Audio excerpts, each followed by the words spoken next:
첫날 이란의 방공망이 심각한 피해를 입었다고 이스라엘에서는 다 믿었다는 겁니다. 그런데 사실은 이란의 레이더 등 방공부대에는 굉장히 고급 디코이를 사용했어요. 레이더 신호를 방출을 해가지고 이 활동적인 것처럼 시뮬레이션해서 하고 하니까 이제 드론이 다니면서 부수잖아요. 맞았나 보다 하고 이제 가는 거죠. 그 메커니즘을 썼다는 거예요. 이런 성공을 소개하고 기습을 하면서 이스라엘이 좀 방심했을 수도 있죠. 저는 이스라엘과 미국이 전쟁 경력이 좀 없다고 생각합니다. 이 계획은 둘 다 같이 했을 거거든요. 분명히 이스라엘이 우리가 봐도 놀랍게 기만도 하고 기습도 달성했는데 불구하고 이란의 미사일이 지금 방어를 못하고 있어요. 심지어는 촬영도 못하게 하잖아요. 이란을 좀 가볍게 본 거는 분명한 것 같습니다.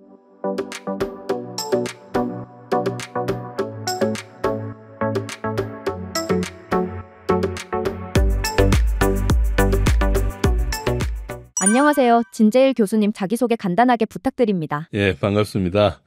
진재일의 군사력 이야기를 운영하고 있는 그 블로그를 운영하고 있는 진재일입니다. 오랜만에 뵙게 됐어요. 반갑습니다. 이번 이스라엘-이란 충돌에서 이란이 F-35 스텔스 전투기 2대를 격추하고 조종사 1명을 생포했다고 발표한 일이 있었습니다. 만약 이게 사실이라면 지금까지 단 한 번도 격추된 적 없던 5세대 스텔스 전투기의 최초 손실 사건이 될 텐데요. 처음엔 가짜 뉴스겠거니 했지만 이란이 생포된 여성 조종사의 이름까지 공개하면서 논란이 더 커졌었죠. 이 사건 교수님께서는 어떻게 보세요? F-35의 스텔스 문제는 꽤 오래된 논란입니다. 그게 이제 러시아가 방공이 좀 강하다 보니까 러시아의 항공기도 그렇고 전자전이 좀 뛰어나거든요. 방공 쌤도 그렇고 센스 퓨전 기술이 좀 뛰어나다 보니까 러시아가 잡는 걸로 옛날부터 나왔어요. 그러던 중에 요 보시면 C4ISRNet이라는 그 웹사이트인데 여기 보면은 2019년도에 이런 기사가 나왔어요. 이게 스텔스가 맞냐 틀리냐 그러면서 독일의 레이더 회사가 자기가 2018년도 F-35를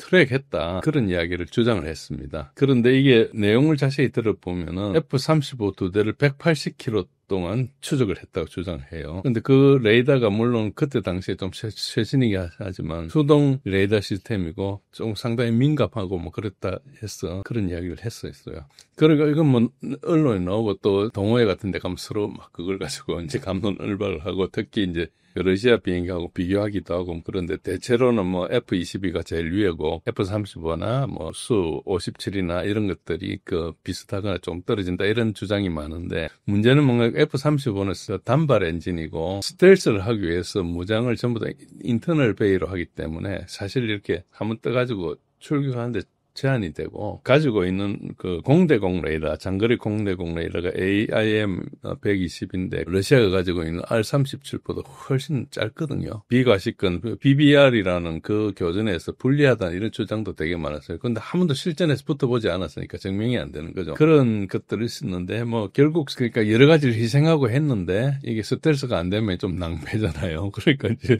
어떤 사람들은 그게 그럴 거라는 주장이 있고 여러 가지 주장이 있지만 붙어본 건 없었죠. 그런 게 있었는데 이번에 이란이 F-35I는 이제 이스라엘 스펙을 맞췄습니다. 다른 것보다 우리나라에 가지고 있는 F-35보다 전자전이 좀 더 강하다고 그렇게 알려져 있어요. 그런데 이제 F-35를 떨어뜨렸다 그랬는데 거의 매일 한 대씩 떨어뜨렸거든요. 그러니까 13일부터 지금 주장했는데 우리 날짜로는 19일이지만 현지 날짜로 18일까지 또 떨어졌어요. 지금 5대가 떨어진 걸로 나오거든요. 거기 그것도 블로그에 올리고 그랬는데 구독자 중에 한 분이 이거 딥페이크다 뭐 이런 이야기도 있고 조종사도 가짜다 이를 확인해보니까 좀 가짜도 있고 시간이 없어 확인 못해진 것도 있고 뭐 그런 상태입니다. 그래서 이제 일단은 선전의 가능성이 있죠. 선전은 굉장히 중요하고 지금 만약에 우리가 알고 있는 대로 보도된 대로 이란의 방공망이 완전히 뚫려가지고 이스라엘 비행기가 멋대로 날아다니는 상황 같으면 굉장히 공포를 느낄 거 아닙니까? 그런 선전을 할 개연성은 굉장히 높죠. 예를 들어서 이란 편이다 이런 분들은 이걸 지지로 받아들이겠지만은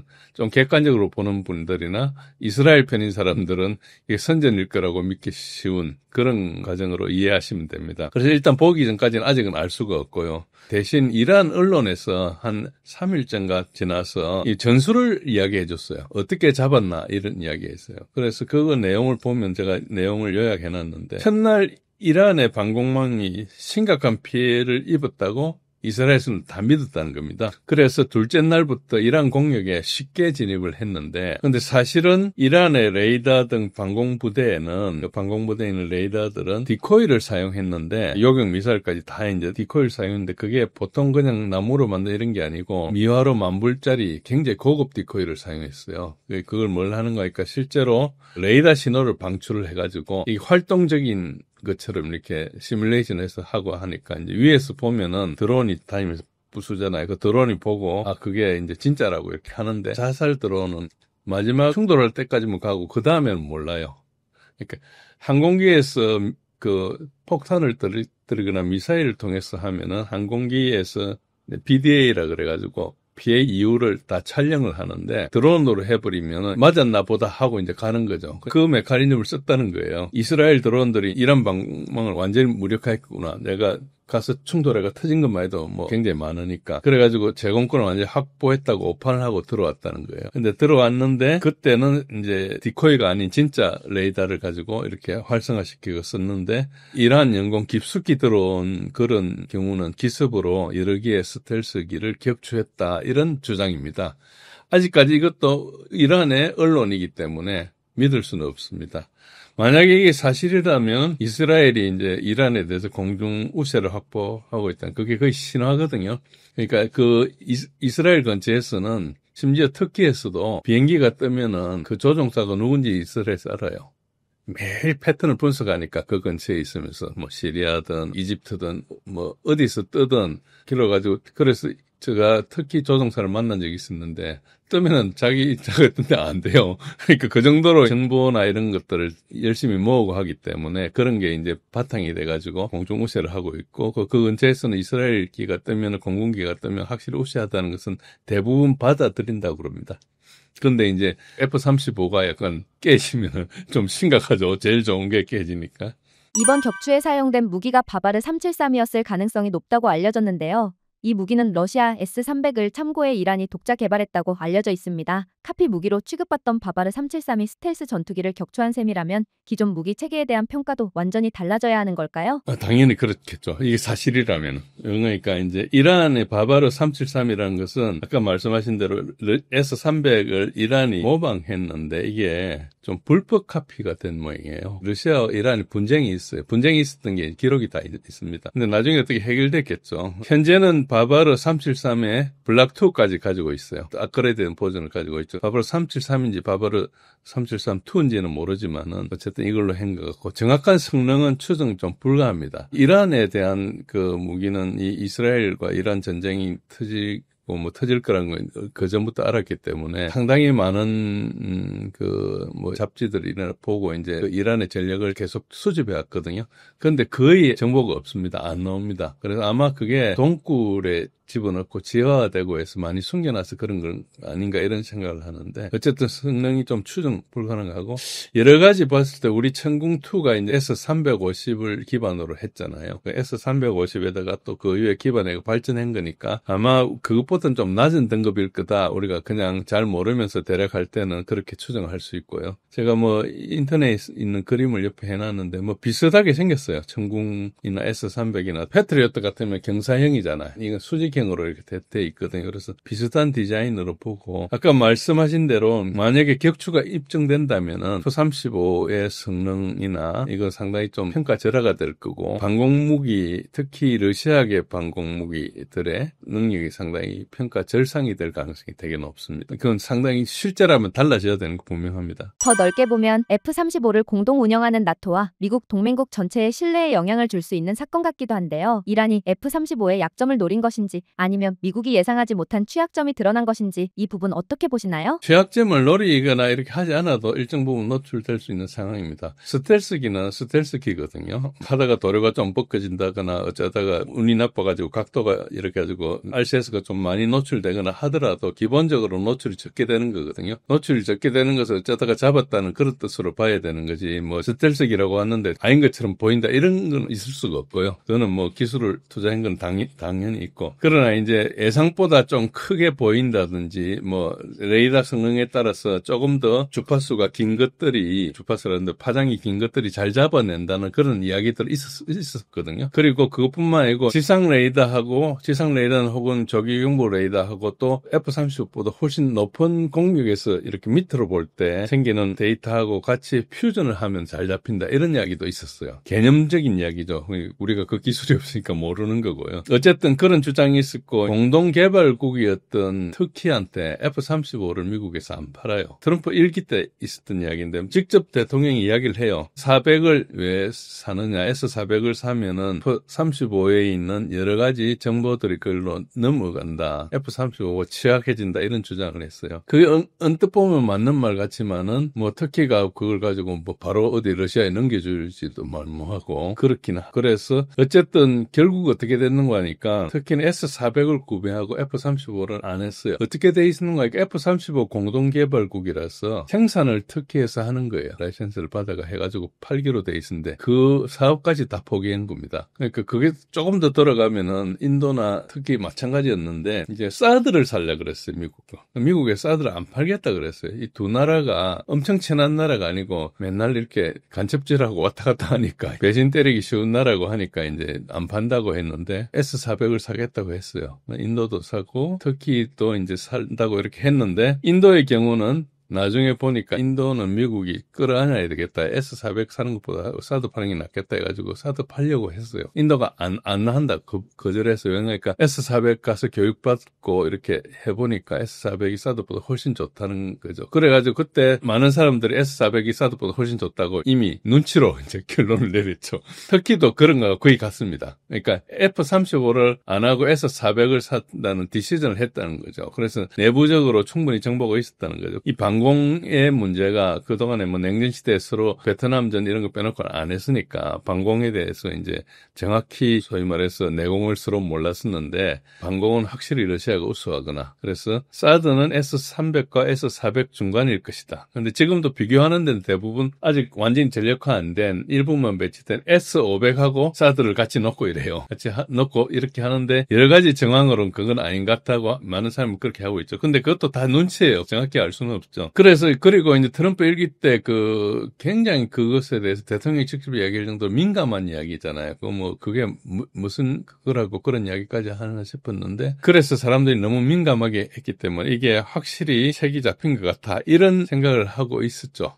그런데 확인이 안 되니까 아마 떨어졌으면은 지금 우리나라를 포함해서 일본 뭐 여러 나라들이 F-35를 샀잖아요. 조금 불안해지겠죠. 그렇습니다. 미국이 이번 사건을 부정하는 이유가 단순히 사실 여부를 떠나 전 세계 방산 시장에서 F-35의 신뢰도를 지키기 위한 전략적 판단이라는 의견도 있던데요. 이미 미국이 이 사건에 대해 추가적인 확인을 거부하고 있는 점을 봐도 어쩌면 미국과 이스라엘이 함께 진실을 숨기기로 한 게 아니냐는 얘기까지 나오고 있습니다. 만약 그렇다면 전쟁에서 실제 기술력보다 더 중요한 건 사실을 어떻게 숨기고 관리하느냐라는 생각도 드는데 실제로는 어떨까요? 추락한 기체에 대해서 확인 안 해주는 것은 늘 있는 일입니다. 예를 그거 아니라도 뭐 조그만 거라도 뭐 예를 전쟁터가 아니고 적군이 아니고 우리가 미군 비행기를 샀는데 미국 비행기를 샀는데 우리가 사고가 났잖아요. 가끔 사고가 나잖아요. 그럼 미국 제조사에서 조사하러 옵니다. 조사하러 오고 같이 조사할 때까지도 우리한테 정보를 뭐 손도 대지 말라는 식으로 이야기를 해요. 이게 같이 산다고 해서 기술을 주는 게 아니고요. 고치고 할 때도 어떤 거 이상은 못하게 어떤 어셈블리 이상은 뜯지도 못하게 해요. 그거 가지고 이제 리버스 엔진을 금방 하니까. 그래서 뭐 간단한 볼트 나트 그런 걸 쪼을 수 있지만은 어느 정도 가면 못하게 하거든요. 그 백오더라 그래서 수리해달라고 하면 한참 기다려야 됩니다. 그러니까 이제 그렇게 불편하지만도 이제 무기 체계 시장은 하는 사람이 우세한 경우가 되게 많아요. 그러니까 셀러즈 마켓일 경우가 되게 많죠. 예상 범위 내에서 발생한 문제라면 그냥 넘어갈 수 있는 거예요. 뭐 확률적으로 스텔스라도 잡힐 수 있으니까 출격 횟수 대비 얼마나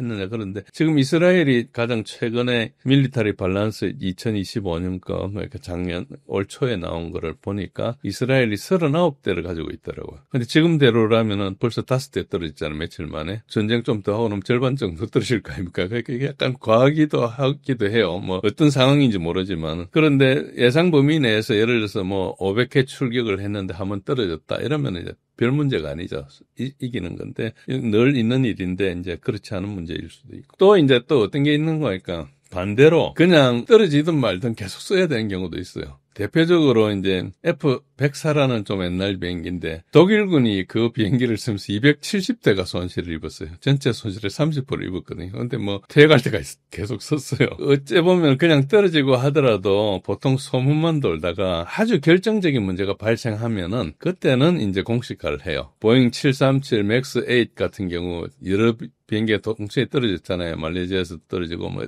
떨어지니까 이제 더 이상 안 사다는 사람들이 그때는 이제 와가지고 공식화하고 조사도 하고 하는데 그 전까지는 별로 하지도 않는 그런 거고요. 아까 뭐 수출도 이야기하시고 그랬는데 F-35를 잡아낸다면은 그 미국 특히 이제 락히드 마틴 제조사에는 어떤 부담이 있는 거니까 F-35는 그 이때까지 역사상 가장 큰 사업이었거든요. 수명 주기 비용까지 다 따지면 미국만 1조 7천억 달러 정도 될 거예요. 그런데 일론 머스크도 이게 문제라고 이야기한 바 있고 대부분의 감사 보고서나 평이 다 실패한 사업이라 그래요. 이게 잘못 만들었다기보다 사업을 해오면서 상황이 너무 많이 바뀌는데 의사결정은 왔다 갔다 하다가 이제 그렇게 된 거죠. 처음에 이거는 돈 아끼려고 만든 거예요. 냉전이 끝나고 그러니까 해군, 지상군, 해병대 따로 만들 게 아니고 하나의 모델로 하면 아낄 거라고 생각했는데 그 사업을 막상 시작하고 나면서 이제 그다음부터는 뭐 좀 상황이 많이 달라졌죠. 그래서 오히려 더 비싸지는 바람에 이제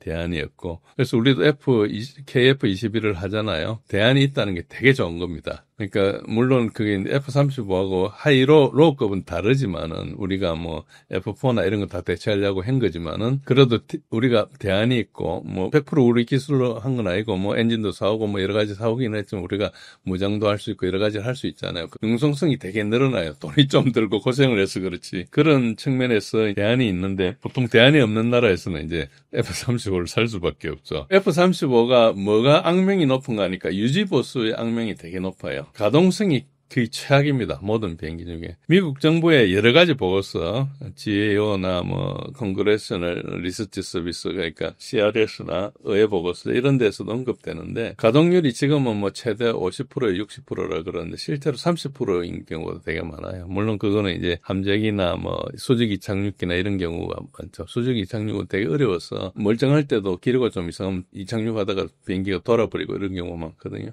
그러니까 비행시간 1시간, 이제 우리가 항공기는 플라이트 아워로 따지는데 비행시간 1시간에 점심시간이 13시간으로 돼 있어서 좀 많은 편이죠. 이스라엘에서 이란을 출격했다가 다시 돌아오면은 그게 갈 때 한 1,500km, 좀 더 깊이 들어가면 한 2,000km 들어가고 올 때도 같으면은 4,000km인데다가 중간에 두 번 정도 비행 루트에 따라 연공이 좀 복잡하면 3번을 급유를 받아야 되고 보통은 2번 정도는 최소한 급유를 받아야 되거든요. 그렇게 따지면은 그 비행 시간이 보통 뭐 1.6 뭐 이렇게 따지도 그렇고 비행시간을 따져보면 거의 3시간은 그냥 넘거든요. 그럼 뭐 엔진 켜고 바로 가는 것도 있고 켜가지고 활주로 해서 여러 가지 택시부터 시작해 복잡한 절차를 거쳐가고 돌아오잖아요. 그럼 그걸 다 비행시간을 쳐요. 그러면은 뭐 서너 시간 그냥 되어버리는데 그러면 한 번 출격하고 난 다음에 39시간 40몇 시간 있다가 출격하는 그런 거잖아요. 그럼에도 불구하고 스텔스라서 안전하면은 그 가치가 있는 거죠. 근데 이게 무너져버리면 이제 문제가 되는 거죠. 그래서 이제 이거는 굉장히 큰 문제죠, 사실은. 그런데 그게 뭐 그냥 체계적인 문제라기보다 뭐 우연히 그렇게 될 수도 있고,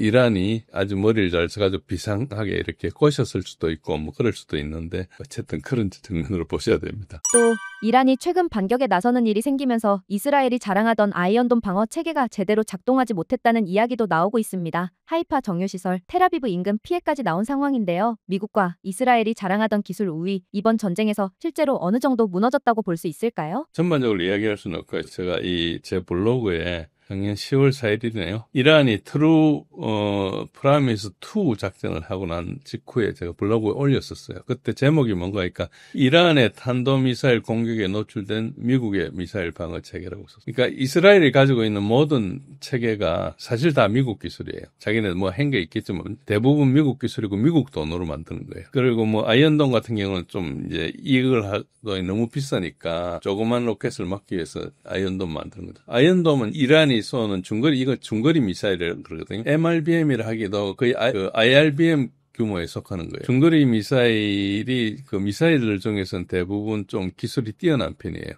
그런데 이것에 이제 노출될 수밖에 없다. 그거를 제가 여기 글을 썼습니다. 그때 당시에 이제 이거 뭐 나중에 구독자분들이나 시청자분들이 한번 들어가서 보시면 돼요. 간단하게 말씀드리면은 그때 제가 뭐라고 말씀드리는 거니까 여러 가지로 방어가 잘 안 된다. 요격 미사일은 숫자가 너무 적고 비싸고 쏘는 미사일은 값도 사고 이렇게 하니까 이게 장기적으로 안 된다. 그러고 세츄레이션 어택이라 그래요. 방공망에 있는 미사일들을 다 방어하게 하는 거예요. 그래서 뭐 드론을 처음에 날리면 드론 대응한다고 날아가야 되겠죠. 뭐 그런 식으로 돼 있는 거죠. 방어 체계는 방어율이 95%인 90% 이 이야기를 해도 공격해오는 미사일을 내가 요격 미사일 한 방 쏘고 한다는 개념이 아니에요. 살보 개념이에요. 2발이나 어떤 경우는 4발을 쏘아요.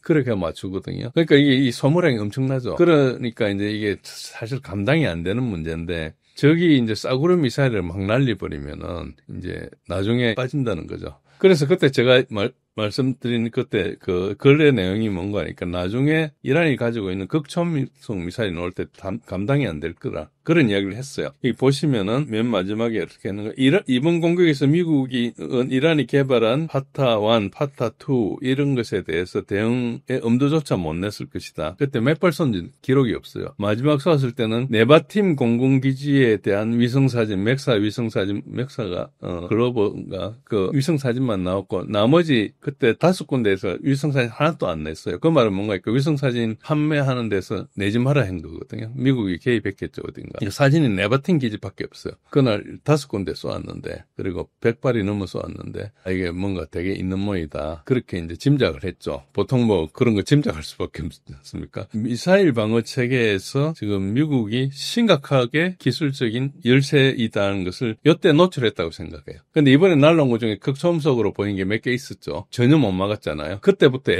애정됐던 그죠. 그때 극초음속 미사일 쏘았는지 안 쏘았는지 모르는데 그때는 별로 안 보였던 것 같아요. 저는 그걸 그래서 군비 경쟁에서 패배한 거라고 생각하는 거예요. 미사일 방어 체계를 너무 허술하게 만들고 너무 기술이 없는 상태에 만들어가지고 이런 문제가 발생했다. 그렇게 그때는 말씀드렸습니다. 미국과 이스라엘 자랑하던 기술 우위가 뭐 자랑을 했지만은 전문가들은 그게 미사일 방어 체계는 미국이 확실히 러시아보다 열등하다는 것을 여러 가지 방정자를 볼 수 있기 때문에 그리고 아이언돔은 자꾸 이야기를 하지만 그건 아이언돔이란 말이 좀 인상적이라서 그런데 그거는 뭐 거의 소용없는 무기 체계예요.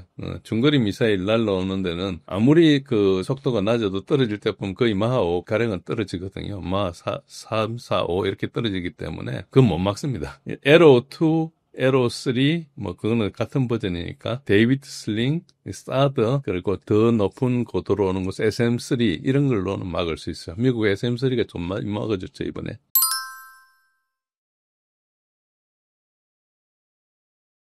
얼마 전까지만 해도 다들 이란이 무슨 첨단 전략이 있겠냐는 반응이 대부분이었는데요. 이번 F-35 격추와 후속 공격들을 보면 전쟁은 미사일로 하는 게 아니라 머리로 이긴다는 걸 보여준 것 같기도 한데 이번 이란의 반격을 어떻게 보시는지 궁금합니다. 예, 저나 여러분들 다 마찬가지로 전쟁이 일어나면은 그때부터 이제 관심을 가지고 보잖아요. 그런데 이제 실제로는 이란은 이거를 올 걸 알고 준비한 겁니다. 그럼에도 불구하고 기습에 당했죠. 그래가지고 여러 가지 상당히 많은 손실을 입고 시작했긴 하는 이란도 이게 올 걸 알고 있고 이게 또 이미 다 공표돼 있었어요. 이런 게 있다는 것을. 나중에 말씀드리겠지만 이미 알고 있었기 때문에 이란은 공중전에서 이스라엘의 상대가 안 됩니다. 그 이유는 가지고 있는 게 F-14가 최신이 톰캣이라고 그 옛날에 80년대 넣은 비행기 있잖아요. 탑건, 톰크루즈가 타는 그게 F-14거든요. 그냥 오래된 비행기죠. 그게 이제 1979년대 혁명이 나고 미국하고 대사관 인질 사태 있고 하면서 사실상 외교가 단절되다 보니까 안 팔았어요. 그러니까 옛날에 70년대에 있던 무기에 뭐 정비를 겨우 해가지고 끌고 가는 거죠. 그러니까 뭐 그게 전투기라고 하기는 힘들고 그 다음에 이제 구소련으로부터 좀 사기도 하고 그랬는데 미국이 계속 제재를 때리니까 러시아도 눈치 보이가 제대로 안 팔았어요. 그래서 다 비행기가 노후화됐어요. 그러니까 이제 항공기는 굉장히 가장 큰 사업이잖아요. 그러니까 미사일만 해도 조금 다른 나라들 만들 수 있는데 항공기는 그것보다 훨씬 복잡하거든요.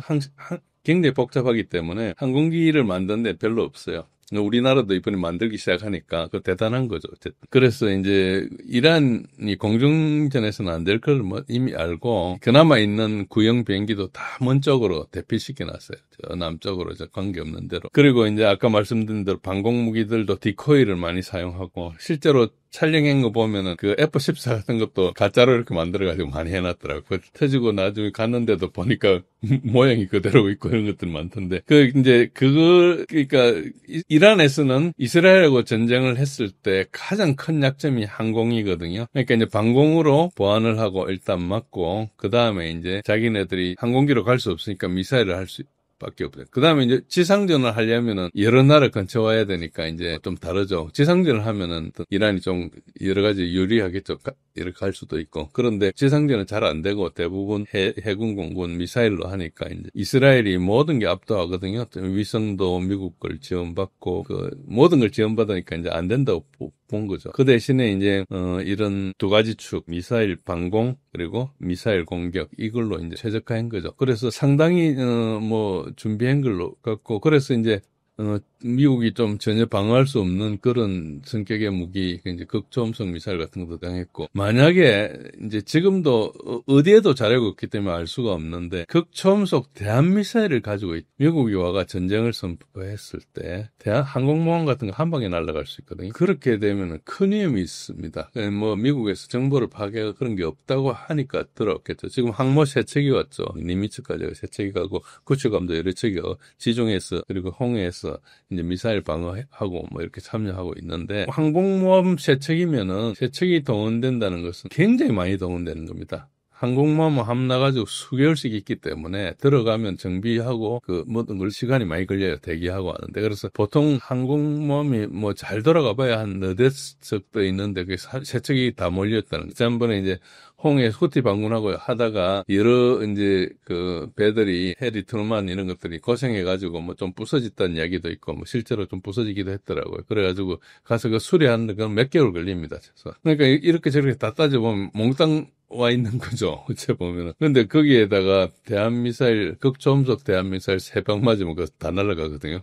미국이라는 가지고 있는 신화가, 뭐 이게 제가 극단적인 시나리오지만은 이제 상당히 낭패가 되죠. 그러니까 극초음속 대한미사일은 안 가지고 있을 거라고 생각했죠. 근데 그걸 잘 모릅니다. 그리고 두 번째는 이제 미사일을 계속 쏘았는데 현재까지 쏘은 것을 보니까 이란이 가지고 있는 미사일이 300발에서 1300발 남았을 거다. 중거리 미사일, IRBM이죠. 그런 추정이 있거든요. 만약에 그것보다 훨씬 많으면은 이스라엘이 낭패 나죠. 지금 한 30-40% 썼을 거라고 주장하는데, 최소, 그러니까 최대는 뭐 70% 정도 쓴 거고, 근데 그게 아니고 10% 정도밖에 안 썼을 수가 있거든요. 근데 어느 인터뷰에서 좀 시간이 지났는데, 이란이 가지고 있는 미사일이 몇만 발 된다는 이야기가 있어요. 물론 그 단거리 미사일이 있겠죠. 뭐 그런 주장이 있었어요. 그런 주장이 있는데 그것도 이제 확인이 안 되죠. 실제로는 이 지금 데이터는 거의 확인이 안 되죠. 어쨌든 그렇습니다. 이란의 공격 방식을 보니 싸구려 드론을 일부러 날려서 아이언돔을 소모시키고 그 타이밍에 탄도미사일로 주요 시설을 정밀 타격했었잖아요. 한 방으로 뚫은 게 아니라 처음부터 방어망을 무너뜨릴 시나리오를 짜고 들어간 느낌이던데요. 여기에 대해서는 어떻게 보세요? 예, 이건 그렇게 공격을 그렇게 합니다. 항상 모든 시나리오가. 그것뿐만 아니고 이제 가면서 이제 디코이를 또 넣기도 하거든요. 만약에 이제 탄도미사일이 조금 더 위력 있게 혹 핵미사일 같은 경우가 있다면은 뭐 이란은 핵미사일이 없는 걸 우리가 알고 있지만은 그러면은 이제 다탄두를 해요. 멀브라 해가지고 안에 이제 버스 안에 한 6개나 많으면 10개 정도 ICBM 같은 거 10개씩 그리고 지난번에 썼던 아레즈닉 같은 경우는 6개를 넣어요. 그래가지고 이제 지가 이렇게 터지가 날아가거든요. 그러면은 그게 어느 시점부터는 저기 이제 그걸 방어하는 입장에서 보면 갑자기 6개가 날라오는 거잖아요. 그리고 디코이도 넣기도 해, 가짜. 그러니까 뭐 이렇게 저렇게 막 정신없이 하는 거죠. 그래서 이제 그 안에 그 방어 알고리즘이 굉장히 복잡합니다. 디코이를 식별하는 거 이런 것들이 거의 모든 수학 중에 제일 높은 수학이 거기 들어가 있다고 보시면은 거의 틀림이 없는데 어쨌든 그렇고요. 그래서 방공전력은 막아내버리면 이제 진짜 수단이 없잖아요. 그러니까 이걸 방공전력은 소모시키는 게 본래 전력입니다. 그래서 디코이도 넣고 다른 방향에 넣기도 하고 그래서 이제 이거 막는 사이에 못 오게 하는 그런 식으로. 그래서 이제 속도가 되게 속도가 느리면은 그 사이에 다 대응을 할 수가 있거든요. 근데 속도가 빠르면은 이제 옮기지 못하죠. 그래서 이란도 이 전쟁을 20년 이상 준비해왔다 이렇게 이해하시면은 특히 이제 이번에 한 것은 이제 트루프라미스 3라 그러죠. 작년에 4월달에 한 게 트루프라미스 1이고 10월달에 한 게 두 번째고 이번 세 번째 보복이기 때문에 사실은 1차, 2차까지도 3차가 올 걸 대비해서 했다고 그거를 이제 그렇게 생각하시면 되고요. 그래서 TP1 작년 4월에는 아주 오래된 미사일 그러니까 그러고 다 알려줬어요. 미리 다 통보하고 2월에도 다 통보하고 그래서 사람들 다 비키게 그러니까 내가 보복한다는 것을 이제 상징적으로 알려주기 위해서 한 거죠. 그렇게 하면서 뭐 막든지 말든지 하라면서 이제 이렇게 내보냈죠. 내보내면서 이제 아마 탄도도 좀 약하게 했을 거고 그래서 이제 명중시키는 거 보니까 네바틴 공군기지에 작년 10월에 했던 거 보니까 CEP가 거의 뭐 1km 정도 돼 보이더라고요. 그러면 이제 별로 높지 않은 경우거든요. 그런데 뭐 그런 식으로 이렇게 했는데 이번에 올 때는 상당히 좀 더 굉장히 정밀해졌고 그런 걸. 그래서 이제 지금 말씀하신 게 있는 일이고 그리고 그 함흥 공격할 때도 그렇지만은 이제 그 전파하고 그 다음파 이렇게 1년 반에 걸쳐서 또 다르게 하고 그다음에 이번에도 매일매일 파가 다르네. 첫날은 좀 많이 하고 그다음부터 떨어지잖아요. 그게 첫날 할 때는 많이 이제 이스라엘의 방공망에 떨어지니까 좀 많이 쏘은 거죠. 그래서 뭐 예를 들어서 한 80% 막았다 그러면 100발 쏘면은 한 20발은 떨어지게 이렇게 쏘은 거죠. 근데 그다음에 방공망이 좀 소진되니까 60발만 쏘도 20발이 떨어지는 거죠. 그런 식으로 이제 적게 쏘고 있는 거죠. 한꺼번에 많이 쏠 필요가 없는 거죠. 계속 이제 적당하게 조절해야 되니까. 그런 그 믹스가 상당히 이제 중요하고요. 그 전술 중에 하나고. 그래서 이번에도 보니까 발사 미사일의 포트폴리오가 굉장히 다양하게 가더라고요. 이거는 이스라엘이 대응하기 되게 헷갈리게 하는 거고 그렇습니다. 대부분 지금 이스라엘과 미국의 방공망은 동일한 걸로 보입니다. 그렇게 보입니다. 공격 당시 이란이 쏜 일부 미사일에는 전파 교란 장치가 탑재되어 있었다는 분석도 있었습니다. 이 영향으로 이스라엘의 아이언돔, 다윗의 슬링 등이 정상적으로 작동하지 못했다는 평가도 나오는데 이번 사태를 보면 단순히 미사일 숫자 싸움이 아니라 전자전 능력의 격차가 결정적인 영향을 준 걸까요? 예, 전자전은 뭐 항상 있는 거고 그 되게 중요한 요소죠. 그런데 이란의 탄도미사일이 이렇게 그 라인업을 보시면은 이제 범위에 따라서 있고 그다음에 이제 그 극초음속 미사일이 2개가 있습니다. 이란 자체가 만든 거죠. 이제 극초음속 미사일이 좀 중요한데요. 전자전 능력 여부는 판단이 좀 곤란하고 마지막 호밍할 때 어떤 방법을 쓰느냐에 따라서 만약에 레이더를 써서 한다면은 전자전이 효과가 있을 거고 뭐 그런데 보통 INS를 대부분 쓰고 그다음에 보정을 하는 식으로 하거든요. 그래서 대부분은 거의 그 미사일의 비행 기간 동안에 전자전은 거의 힘들고 마지막 종말 단계, 호밍 단계에서 뭘 쓸 수 있을지 모르겠어요. 그때는 거의 안 쓴다고 봐야 되고요. 그러면은 좌표를 찾아가는데 자기가 좌표를 알아야 될 거 아닙니까? 자기가 내비게이션 하면서. 근데 굉장히 극초음속으로 하면 어떻게 되는가? 극초음속 미사일은 우선 엔진도 중요하지만은 그 앞에 이제 미사일 앞부분, 노즈 부분, 이제 앞부분이 그 호밍 헤드가 있고 그 다음에 이제 뭐 뒤에 탄두가 있기도 하고 아니면은 이제 다탄두일 경우는 앞에 두기도 하고 뭐 이런 여러 가지 방법이 있는데 그걸 갈 때 이제 일단 그걸 버스라 그러는데 그걸 이제 내열을 해야 되거든요. 이제 대기권 내려오면서 굉장히 고열을 견뎌야 되니까 그 기술도 이제 중요하고 그 다음에 그렇게 이제 내려오면 어떻게 되는 거니까 굉장히 고열 상태에서 플라즈마 상태가 돼요. 그럼 전파가 그걸 통과를 못. 그래서 이제 통신이 제일 어려워요. 그러니까 그 상황에서 초음속일 때는 통신이 어느 정도 기술적으로 될지 모르겠는데 극초음속이 되면 통신이 굉장히 어렵거든요. 그걸 뭐 양자 통신으로 했지 않나 대부분 그걸 추적하고 있어요. 그러면 이제 그렇지 않아도 뭐 양자 얽힘 이런 식으로 이제 한다고 그러는 그런 걸로 추정을 하고 있죠. 그래서 이제 어쨌든 그 극초음속 미사일을 가지고 정확히 때린다면은 기술적으로 엄청 진보한 거죠. 아직까지 미국도 극초음속 미사일을 실전 배치하지는 못했거든요. 그리고 러시아는 삼축 체계를 전부 다 극초음속 미사일로 했어요.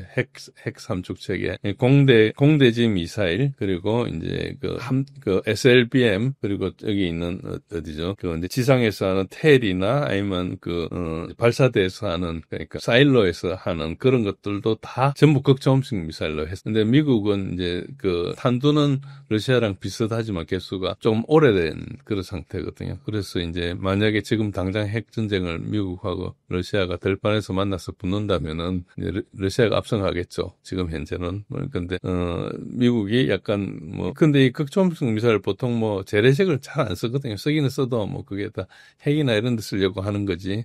근데 이번에 아레제닉을 작년 11월 달 쓰는 거 보니까 그냥 탄도 없이 그냥 떨어뜨렸잖아요. 물리적으로도 엄청나게 큰 타격이 있겠더라고요. 그래서 그런 것들에 대해서는 그 부분에서는 좀 떨어집니다, 미국. 이스라엘과 미국이 수차례 공격을 퍼부었지만 이란은 10시간 만에 방공체계를 복구했다고 하던데요. 실제로 이란이 단순히 공격만 한 나라가 아니라 보건력까지 갖춘 전술 국가처럼 보인다는 의견들이 하나 둘씩 보이더라고요. 이 정도 수준이면 이란 군사 전략의 전반적인 패러다임이 바뀌었다고 봐야 하지 않을까요? 예, 제가 작년 11월 달로 기억하는데, 옹달 책방에 나와가지고 남이서 같이 이야기를 하면서, 이제, 미국의 군사력하고 러시아의 군사력을, 그때 러우전이 한차리면서, 미국의 군사력이 러시아 군사력보다 좀 못하다, 아니면은, 최소한 러시아 군사력하고 미국 군사력이 비슷하다. 그래서 미국이 월등하지 않다, 이런 말씀을 드렸고, 그때 뭐라고 말씀드린 건, 이란하고 이스라엘하고 비교하지만, 이란이 낫다. 이스라엘이 굉장히 고급 기술도 많고 하지 낫다. 왜 그런가 하니까 일단 덩치가 다른 나라다. 이런 말씀 드렸거든요. 일단 이란이 굉장히 광대한 면적이고요. 광대한 면적에 굉장히 표적이 분산되어 있지 않습니까? 그걸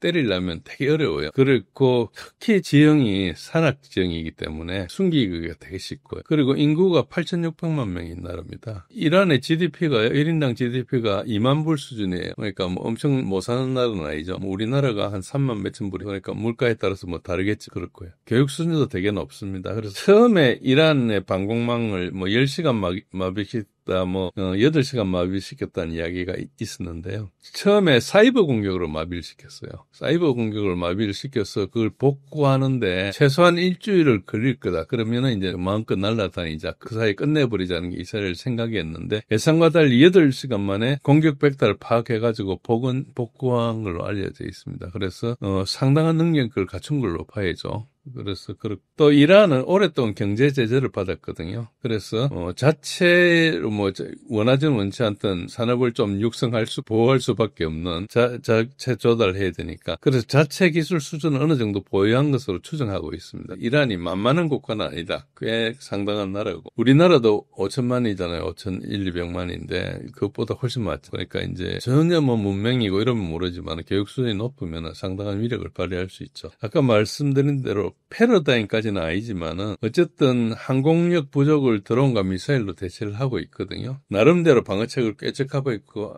아시겠지만은 러우전 초기에 샤헤드라는 이란제 드론을 줬습니다. 그러니까 드론은 가난한 나라의 공군이거든요. 그러니까 그 항공기를 만들 기술이나 이런 산업 체계가 없죠. 보통 항공기는 어떻게 생각하셔야 되는 거예요? 항공기를, 특히 전투기를 자기 만들려면은 100몇십 개국에 아웃소싱을 한다, 이렇게 생각하시면 됩니다. 그러니까 제재받는 나라가 할 수는 없는 거예요. 자기가 만들 수는 있는데 중국은 자기가 다 만들려 하고 있잖아요. 되게 어려워요. 오래 걸리고. 모든 산업은 만들어야 되니까 중국 정도 덩치되면 해볼만 하겠지만은 처음부터 잘 하다가 잠시 이런 게 아니고 완전히 새로 시작하는 거잖아요. 그런데 되게 어렵습니다. 그래서 하더라도 가성비가 안 나오고 이렇게 됩니다. 어쨌든 그런 상황에서도 샤헤드 드론이 지금은 이제 계란으로 바뀌었는데, 샤헤드 드론을 이제 러시아 공장에서 그걸 면허 생산을 했거든요. 그런데 나와가지고 굉장히 압도적이었잖아요. 그게 엄청 고가나 이런 건 아니지만은 어쨌든 드론 전쟁의 한 페이지를 장식했거든요. 지금도 그 샤헤드 드론을 스텔스를 만들어가지고 러시아가 써요. 그리고 그 안에 이제 조금 더 AI 등 들어가가 조금 발전했어요. 지금 한 3년 가니까. 그런데 처음에는 전장에서 굉장히 큰 역할을 했죠. 그러니까 이란이 이런 걸 봐서 여건이 되는 한에서 꽤 기술이 있는 나라라 봐야 되겠죠. 이런 걸 보면 이스라엘 쪽이 이란의 공격 구조를 제대로 파악하지 못하고 오히려 방어 수단을 낭비하게 만든 느낌도 있는데요. 일각에선 이스라엘이 방어망으로 싸운 전쟁에서 오히려 스스로 수명을 단축시켰다는 말도 나오더라고요. 그렇다면 이란의 전략은 단순히 공격이 아니라 상대 판단을 틀리게 만드는 전술로 짜여졌다고 봐도 될까요? 예, 이스라엘도 준비했고 이란도 준비했는데 아마 처음에 조금 초기에 사보타지 같은 거 해가지고 뭐 안에서 내부적으로 이란이 다민족 사이니까 여러 사람 고용해가지고 하고 이런 성공을 초기에 하고 기습을 하면서 이스라엘이 좀 방심했을 수도 있죠. 제가 볼 때는 그 요소가 좀 크다고 봅니다. 그러나 미사일 방어 자체는 지금 공개한 건 미사일밖에 없잖아요. 미사일 방어 자체는 아까 말씀드린 대로 작년 10월에 벌써 제가 예측할 정도로 방어 수단이 없는 거였습니다. 거기에 맞춰서 이란이 오랫동안 미사일 전력을 구축한 건 분명한 것 같습니다. 그렇게 했으니까 저렇게 된 거죠. 그래서 뭐 그런 전력을 구축하고 장기적인 안목을 가지고 쭉 이렇게 한 것 때문에 이제 그렇게 나타났지 뭐 그날 어떻게 전술을 써서 이렇게 된 거라고 뭐 그렇게도 했겠죠. 가능한 한 하면서 상대를 방어하지 못하게 하는 건 당연하지만은 뭐 이스라엘이 뭐 그런 날라오는데 안 쏠 수도 없고 쏘야 되잖아요. 그러니까 이거는 본질적으로 결정된 문제인데 그거를 미리 판단하지 못했다면은 이스라엘이 전쟁 기획 능력이 없는. 저는 이스라엘과 미국이 전쟁 기획 능력이 좀 없다고 생각합니다. 이 계획은 둘 다 같이 했을 거거든요. 그러니까 어째 보면 약간 당황하는 모습도 보이고 그래서 뭐 트럼프 대통령이 엄청 큰 소리 치고 있는 것도 그것이 아닌가. 그러니까 보통 트럼프 대통령 같이 막 겁주고 하잖아요. 뭐 이런 것들 자기가 약할 때 하는 거거든요. 뭐 보통 우리가 홀덤 이런 거 할 때도 블러핑을 할 때 블러핑 해가지고 함부로 죽으면 안 되잖아요. 자신 있을 때는 천천히 하는데 이제 그런 것처럼 지금 블러핑 하는 것처럼 보이게 하고 있어요. 뭔가 약점이 있다 이렇게 보는. 그러니까 그게 뭐 당장의 전술보다는 전력을 그렇게 구축했지 않았나 이런 생각이 듭니다. 그렇다면 이제 잠시만.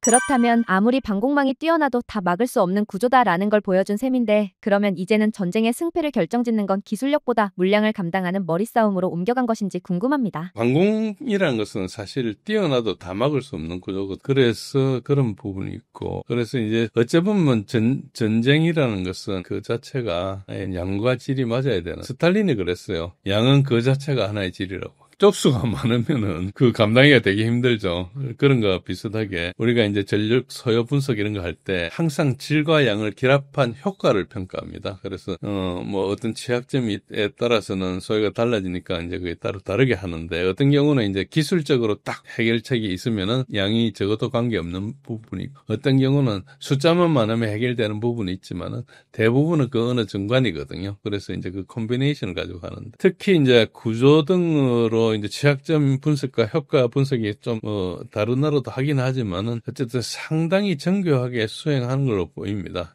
특히 미사일 공격을 할 때 미사일 공격이 그렇게 생각보다 쉽지 않은 게 그냥 미사일을 예를 들어서 명중시키지 못해도 문제지만 정확하게 명중했는데 거기에 표적이 없고 딴 데 있어도 안. 그러니까 이제 그런 것들 되게 복잡하고 또 명중했는데 효과가 없어가지고 뭐 그냥 털어내고 말아버릴도 되는 정도라도 안 돼요. 그러니까 그런 걸 하는 것을 우리가 무기 체계 추천이라 그럽니다. 웨포니어링이라 해가지고 정확하게 표적의 취약점을 분석하고 내가 얼마나 효과가 있는지 그리고 그게 그래서 어떤 각도로 어떻게 맞췄고 어떤 소재일 때는 어떤 효과가 발생한다 이런 걸 다 계산을 해가지고 그걸 하거든요. 그래서 뭐 미국도 하고 우리도 하고 뭐 웬만한 나라는 할 거예요. 그런 거 이란도 그 정도는 한다는 걸 보여준 거죠. 그래서 이제 그렇고 어쨌든 엔지니어링 수준이 높다는 걸 이야기할 수 있어요. 그래서 아직 전쟁이 시작 단계라서 결과를 속단할 수는 없지만은 분명히 이스라엘이 우리가 봐도 놀랍게 기만도 하고 기습도 달성했는데 불구하고 이란의 미사일이 지금 방어를 못하고 있어요. 심지어는 촬영도 못하게 하잖아요. 이란을 좀 가볍게 본 거는 분명한 것 같습니다. 이번 전쟁이 보여준 이란의 전술력이 단지 우연이 아니라고들 하더라고요. 이란은 이미 이스라엘 주요 시설에 정밀한 3D 지도까지 확보하고 있었고 거기에 맞춰 정확히 미사일을 날렸다고 밝혔습니다. 결국 이스라엘 본토가 이란 손바닥 위에 놓인 셈인데요. 이스라엘 입장에선 단지 전술적으로 패배한 게 아니라 안보 전략 자체가 뚫렸다고 봐야 하는 상황 아닌가요? 아마 이스라엘에서는 그렇게 생각할 겁니다. 아마 자기네들이 나라가 생긴 이래로 최대로 피해를 입었거든요. 그래서 이때까지 붙은 나라하고 이란은 체급이 다르고요. 이란 자체는 벌써 몇천 년 된지도 모르는 나라잖아요. 그리고 대부분 외세에서 잘 저항을 했어요. 그래서 이스라엘은 단기전은 잘했어요. 4차 중동전은 다 단기전 하거든요. 가장 오래 한 게 지금 과자지구 작전이. 근데 저렇게 오래 하면서도 우리가 봐도 완전히 부스러기로 만들어놨는데도 아직 건재하잖아요. 그러니까 이제 그런 전쟁에 특히 소모전적인 작전을 못하는 것이고, 그런 측면에서 이제 봐야 되고, 특히 이제 이번에는 이제 미사일 공격을 하면은 이스라엘의 방공 전력으로 그걸 막아야 되는 그런 상태인데, 일단 아까 말씀드린 대로 3D로 이렇게 돼 있는 3D 그건 안 가졌지만 어쨌든 여기 제가 컷은 이렇게 좀 가졌습니다. 이거 보면은 이거 말고 다른 사진에도 정확하게 어디에 뭐가 있는지 몇 층에 있는 기록을, 그러면은 그 구조까지도 파악했다는 거거든요. 그러니까 서로 이런 것들은 다 파악하는 거죠. 누군가 예를 들어서 설계도를 받거나 아니면 청소하는 사람을 들어가가지고 누구 알려줬겠죠. 그걸 이제 그동안 20년 동안 계속 모아가 업데이트 했다는 것이거든요. 그래서 이거는 그냥 그런 노력의 산물로 봐야 되고요. 그렇게 했으면 분명히 아까 말씀드린 대로 웨포니어링이란 절차를 거쳐서 이제 공학적으로 정확하게 파악했을 겁니다. 그래서 파악했기 때문에 일어나는 그런 것이죠. 그래서 이거를 지금 현재 단계에서 정보를 보유한 거 이런 것들도 우리가 당장 아무 생각하지 않고 있다고 보면 그 말씀 들으면 그게 맞지만은 조금 생각을 좀 오래 하면은 당연히 그랬겠다. 전쟁이 일어날 걸 옛날부터 알고 있었으니까 이걸 준비했을 거면은 그걸 했을 거고, 게으르지 않고 부지런히 했으면은 생존이 걸린 문제니까 이렇게 했다고 볼 수 있죠. 그렇게 봐야 됩니다.